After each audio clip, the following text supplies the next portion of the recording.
Welcome back, y'all. Eighth the Hard Way is in fact the eighth and latest release from one of the keepers of real country music in this scene, 1100 Springs. Lead singer and guitarist Matt Hillier recently sat down with us to tell the stories behind the album.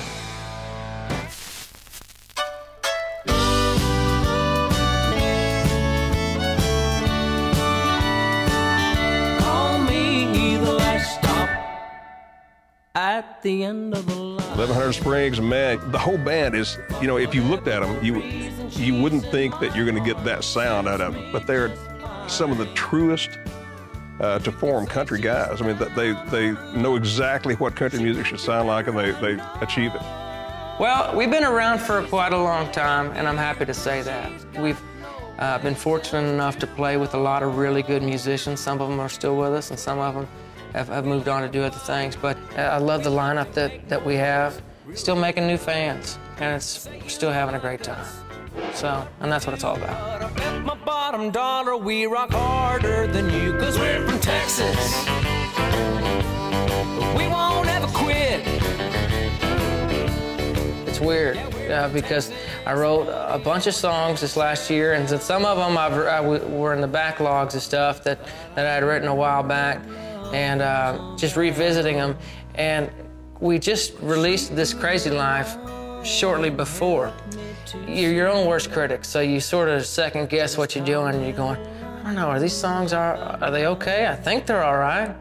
And then you listen to them again and again and again, just like you tear yourself down and you try to build yourself back up. But I feel really good about it. Listening to it now, we've gotten to a point, and I think that we did it with This Crazy Life, got into a zone where we felt like, I think the process became a lot more clear-headed as far as the way we did it, the pre-production we would do, and then actually being ready to go when we're in the studio. And this time is even more so. And everybody just kind of knocked it out of the park.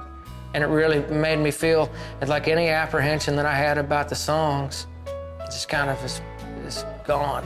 Producing and doing the live shows or doing the business, Steve and I have kind of figured out a rhythm that works real well. I think that at times we probably, on some things, are probably completely different frames of mind. And I think that's a great thing. On the other hand, we can finish each other's sentences. Pretty much are on the same frame of mind when it comes to the creative stuff. And, but we also work the checks and balances pretty good. You need a dose of good loving. The kind of stuff you can't refuse, the kind of stuff you can't refuse. Matt and Steve, they're just cool. It's just their nature. When they want to pay homage to somebody, when they do it, it's not going to be cheesy. It's going to be hip. There's a song called We Can Work This Out, and one of the guys I think is really, really just so great is Don Williams. I felt like, man, he really just lays it down and just takes a song, really lets it do the heavy lifting and keeps it simple. And if the song is good enough, it just sort of carries itself. Hey, but that was the kind of thing I was going for, was a Don Williams sort of feel. Even if the lyrics were about something depressing, it makes you feel good. It just, when the music comes on, it's just,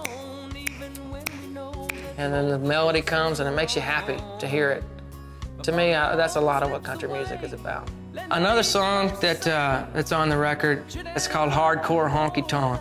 And it's, I mean, you've heard any number of country singers who consider themselves sort of aficionados of traditional country music do these songs that talk about how pop country's no good and real country is the only way to go. And I've heard it so many times, I've rolled my eyes at times listening to them. And then I wound up writing one. If you mean it and you believe it, I'd go with it. Hardcore honky tonks the way it ought to be. For a couple of years, we've been doing a radio show called the Country Jam Radio Show. Really, we started doing the show on the internet on our own, on a separate deal. So we've been doing it for a while, and then just now we just started doing it live at Level Warren Grapevine. And that's what we've always kind of wanted to do with it, is create a situation where we're able to host and feature some of our friends, some of the people that we think are just incredible musicians. There's so many of the folks that have been coming to see us forever that that come out to the show, and it's just like a party. People have been bringing their own vinyl records, and it's cool to see people appreciate and dig on the old stuff the same way that we do. And to share what we know about music and what we love about it, it's just a whole lot of fun. It's this crazy life instead. I'm just glad to be part of the Texas music scene, period.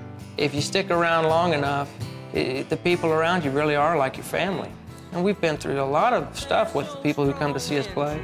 The other people that we share the stages with, it's like seeing old friends. And I'm glad to be part of that. Heartstrings got me all tied up, and I'm not satisfied with love. 1100 Springs. I'm a big fan of those guys. Go get your hands on 8th the Hard Way. When we come back, it's time to waltz across Texas with Ernest Tubb, our Texas legend.